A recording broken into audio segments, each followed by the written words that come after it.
Bismillahirrahmanirrahim. Highness, Prince Mohammed, Excellencies, first of all, I really want to congratulate you for this great initiative that you've taken. Greening Saudi Arabia. It's romantic, it's idealistic, and all my prayers are with you. And inshallah, all the experience that we have had in so far planting 2.5 billion trees in Pakistan, and our target is 10 billion trees. So we will be sharing all our experience with you, Highness. 10% of the countries are responsible for 80% of world emissions.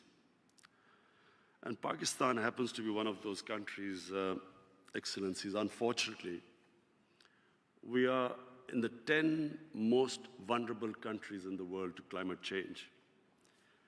I'll just, in the last 10 years, what we've been through, we've had 150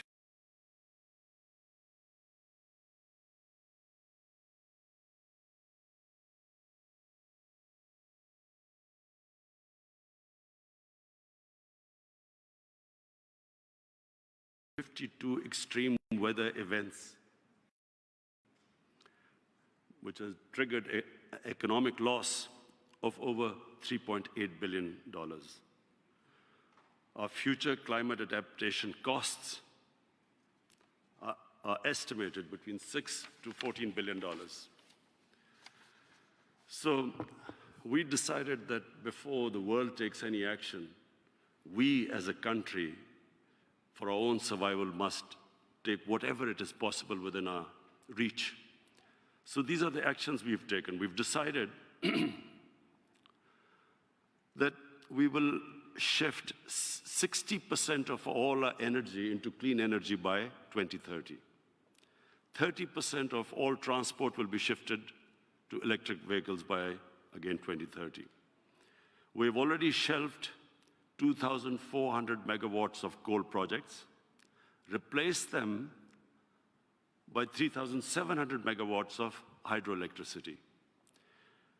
Then we've committed that there will be no new coal projects in Pakistan. The only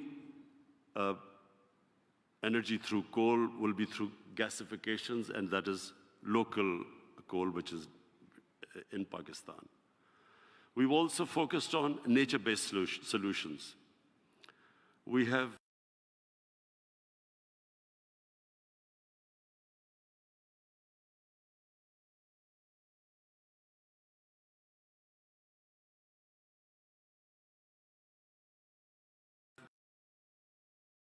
as I mentioned, we have invested, this is our biggest initiative,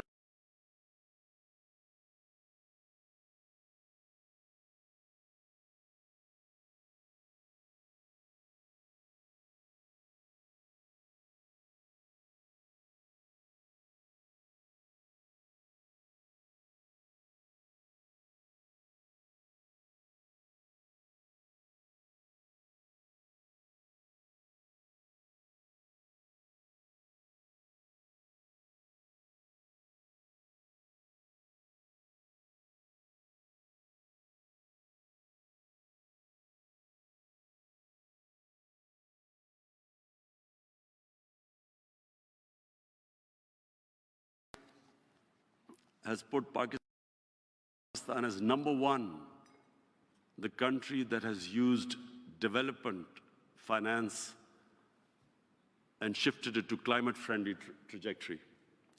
So 44% of all our financing has been climate-friendly.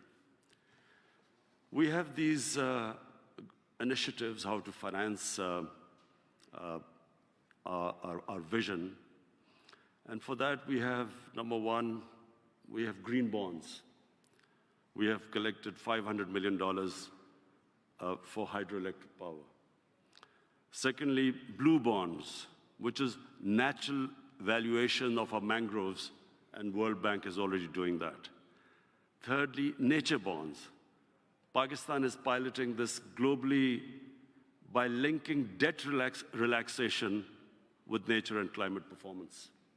And fourthly, we have energy transition mechanism, turning coal to green through innovative financing and addressing the green premium of this transition. Pakistan is again piloting this for clean transition of existing coal infrastructure. Finally, Prince Mohammed, again, I want to thank you that you've invited us here. The humanity faces probably one of the biggest crises. Unfortunately, this crisis was quite visible 20 years ago. But somehow,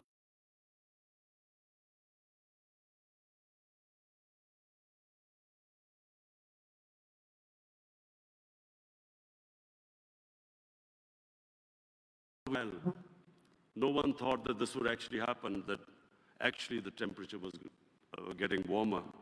No one believed that there would be effects of this. Once you alter this balance of nature, there were always going to be implications, but no one thought there would be any implications. But just in the last 2 years, what we have seen, fires in Siberia, in California, in the Mediterranean, unprecedented, Australia.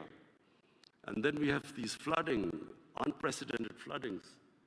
We in Pakistan face, and not just Pakistan, all along the whole humanity living on the base of the Himalayas and the Karakoram, which depend on their water, on the river waters from the glaciers. All of us face this stark reality that the glaciers are melting at a fast pace. And in years to come, unless we do something drastically, we will run out of water. Our rivers will not have water to feed our population. And this is not just in Pakistan, it is going to affect India. And on the other side, on the northern side of the mountain range, it's going to affect Tajikistan, Kyrgyzstan, Kazakhstan, all the countries that depend upon the glacier waters. So thank you for holding this great initiative. I want to thank you for inviting me. And I hope that all of us collectively take this challenge much more seriously than so far what we have done. Thank you.